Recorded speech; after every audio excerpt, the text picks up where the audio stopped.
So, Shawn, on the one hand, you've got economic historians, mainstream economists saying this is going to backfire and have huge deleterious effects on the U.S. and global economy. On the other hand, you have this group within the Trump administration and the president himself saying it's going to be great for the U.S., it's going to bring in a lot of revenue. How long is it going to take to know who's won that fight?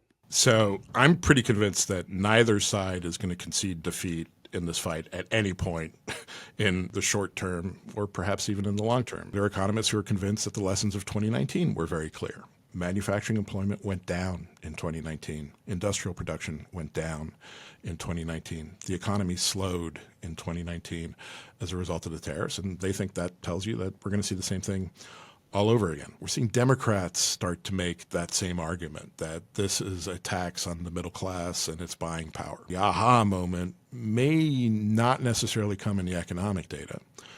It may come at the ballot box, either in the midterm elections or in the next presidential election.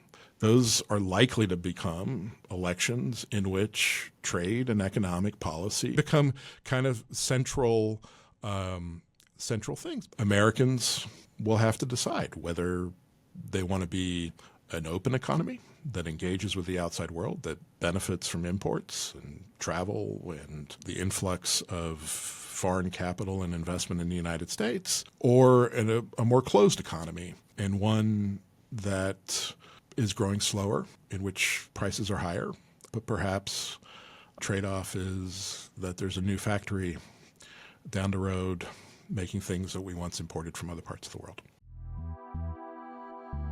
I'm David Gura, and this is The Big Take from Bloomberg News. Today on the show, it's the week of Trump's reciprocal tariffs. What we know about the tariffs so far, how big they could be, and the impact they could have on the economy.